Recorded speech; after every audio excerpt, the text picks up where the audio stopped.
La utilidad del polígrafo, por tanto, es muy variada, pero depende sobre todo del país. Vamos a verlo.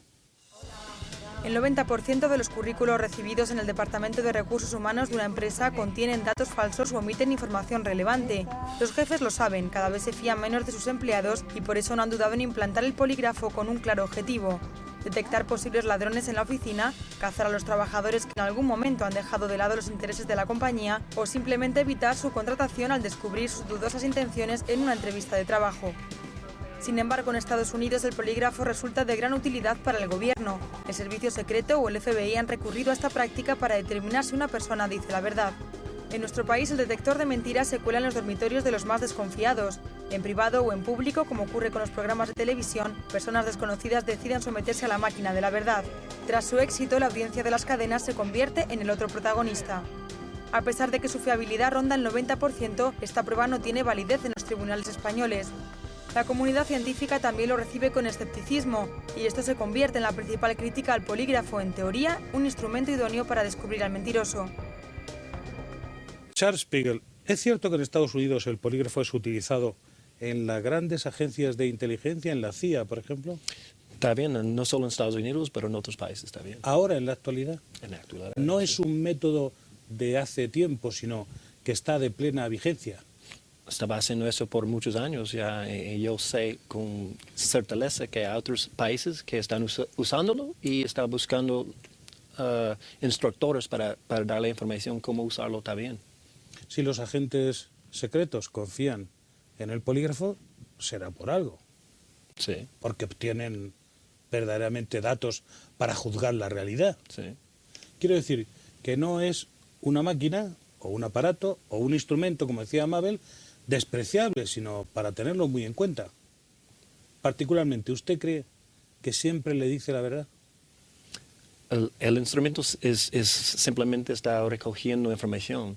Depende de la formación de personas que están dando la poligrafía para ver si, sinceramente, si pueden descubrir si está mintiendo o no. Mabel Sánchez, ¿cree que en España sería de utilidad que fuera considerado válido el resultado de una prueba poligráfica en un juicio habitual y normal? Sí, yo creo que tenemos que dar la oportunidad, por una parte, a personas de poder utilizar cualquier instrumento que sea necesario para poder defenderse. Yo creo que eso por una parte. Yo no quiero dar una respuesta tan clara a esa pregunta, porque yo creo que es muy importante de saber en qué términos, en qué condiciones fue hecha esa prueba. Entonces va a depender mucho. Pero en Estados Unidos lo mismo, es que el testimonio de un poligrafista pesa más que el testimonio de otro. Yo creo que... ¿En los Estados Unidos en la actualidad hay jueces que admiten este tipo de pruebas? Sí, todos los días. Pero otra vez, hay poligrafistas que pesan más que otros. Que tienen prestigio, y otros que son de dudoso resultado.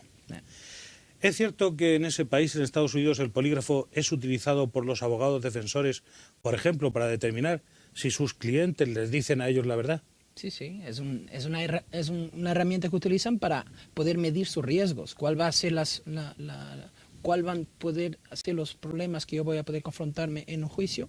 Y si mi cliente pasa la prueba poligráfica, estoy llamando al oficial para decirle: mira, mi cliente pasó la prueba poligráfica, yo creo que tú vas a tener problemas en poder presentar tus cargos.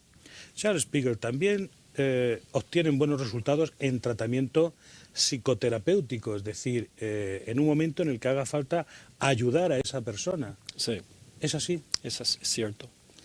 ¿Cuál es el precio de un análisis poligráfico? ¿Es muy caro? ¿Es una prueba cara?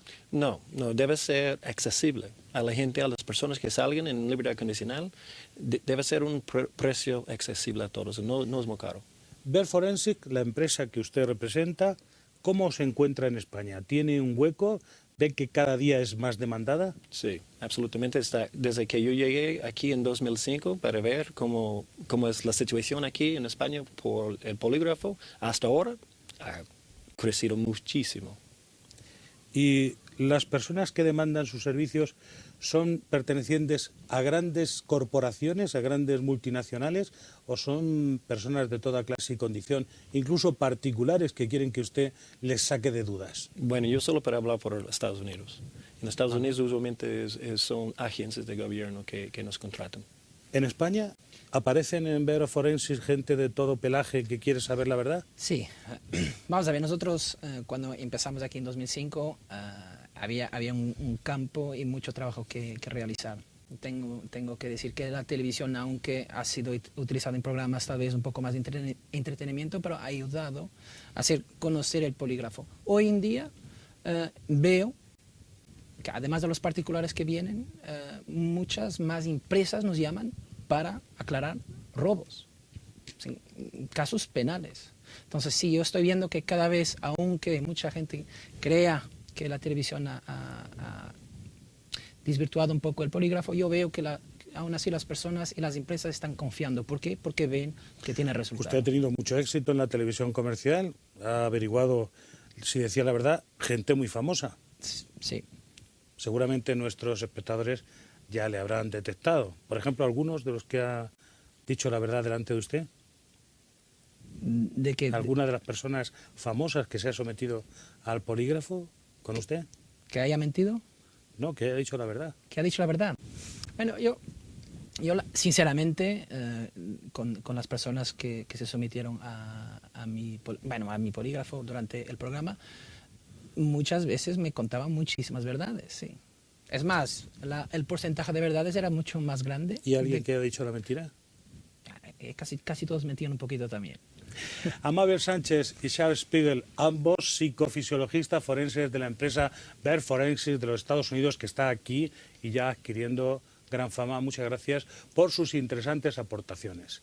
La máquina de la verdad es un instrumento que aporta un dato objetivo sobre un individuo sospechoso. ¿Por qué no se emplea en España? Aquí se ha descubierto antes su uso como parte de un espectáculo que como método científico. Pero es que en nuestro país hasta hace poco había que pedir orden del juez para obtener la muestra de ADN, un poco de saliva, por ejemplo. Igualmente se ignoraba lo que era un banco para comparar pruebas biológicas. En la investigación llegamos tarde y con frecuencia hablamos de lo que no sabemos. En el siglo XXI el detector de mentiras sigue siendo para nosotros un enigma.